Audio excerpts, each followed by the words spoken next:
नमस्कार। संक्रांति यह शब्द सुनते ही शायद त्योहार, पतंग और तिलगुड़ का ख्याल आता है ना? लेकिन ये सिर्फ इतना ही नहीं है। असल में संक्रांति जीवन में एक बहुत बड़े बदलाव का संकेत है। तो चलिए आज संक्रांति के इसी गहरे मतलब को समझते हैं कि ये वो पल है जब जिंदगी एक नई दिशा लेती है।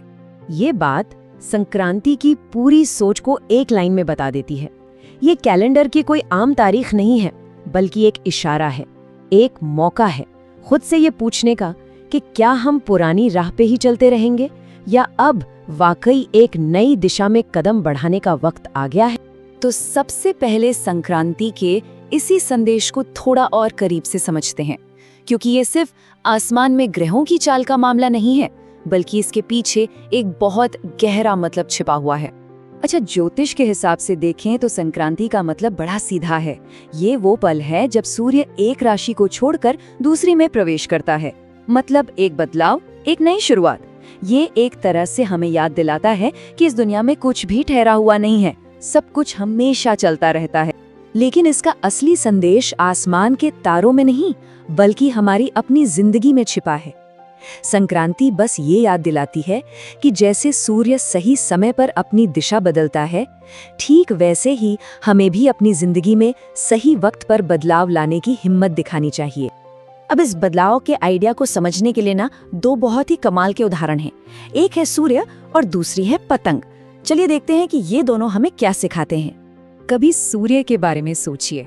वो कभी नहीं रुकता, कभी पीछे मुड़कर नहीं देखता और ना ही कभी कोई शिकायत करता है। उसका तो बस एक ही काम है, आगे बढ़ते रहना और रोशनी फैलाते रहना। क्या इससे हम कुछ सीख सकते हैं? सूर्य का यही स्वभाव हमें संक्रांति का सबसे बड़ा सबक देता है कि जिंदगी में ठहराव को तोड़कर आगे बढ़ो, निराशा को पीछे छोड़कर उम्मीद का हाथ थामो और अंधेरे से उजाले की तरफ अपने कदम बढ़ाओ। अब आते हैं दूसरे प्रतीक पर, यानी पतंग पर। पतंग आसमान में कितनी ऊंची उड़ती है ना? लेकिन उसकी पूरी उड़ान एक बहुत ही नाजुक चीज पर टिकी होती है, और वो है संतुलन। और जानते हैं, यही बात हमारी जिंदगी पर भी हूबहू लागू होती है। अगर हम जिंदगी की डोर को बहुत ज्यादा ढीला छोड़ दें तो पतंग की तरह गिर जाएंगे, और अगर बहुत ज्यादा कस लें तो डोर की तरह टूट जाएंगे। जिंदगी में कामयाबी का राज इसी संतुलन में छुपा है।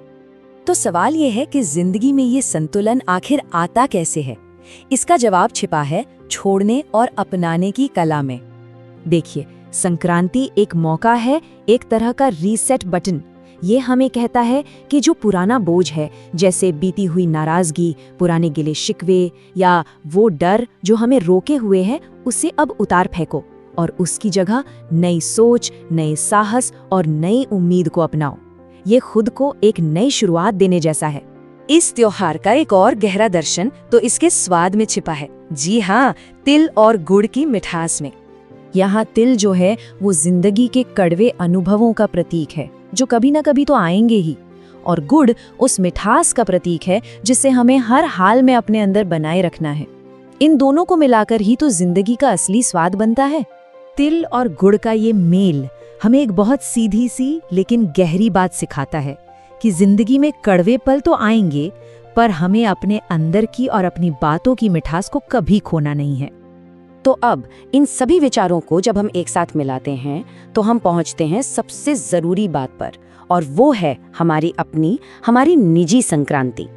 हम सबकी जिंदगी में कभी ना कभी वो एक मोड़ आता है, एक संक्रांति का पल, जब बस एक फैसला लेना होता है।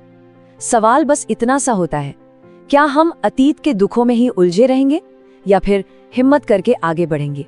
और इसी से जुड़ा एक और सवाल कि क्या हमें निराशा के अंधेरे में ही रहना है या फिर उम्मीद की रोशनी को चुनना है? और हमारा जवाब ही हमारी आगे की दिशा तय करता है।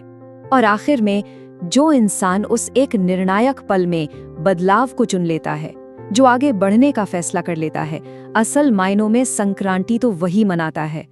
ये कोई रस्म नहीं, ये एक संकल्प है। तो इस संक्रांति पर सिर्फ पतंग ही मत उड़ाइए, अपनी सोच और अपनी जिंदगी को भी एक नई ऊंचाई दीजिए। और सिर्फ तिलगुड़ी मत बांटिए, अपने दिल से कड़वाहट को भी हटाइए। क्योंकि संक्रांति हमें बस एक ही चीज तो याद दिलाती है कि परिवर्तन ही जीवन का इकलौता नियम है। इसे अपनाना और इसके साथ आगे बढ़ना ही जीने की असली कला है।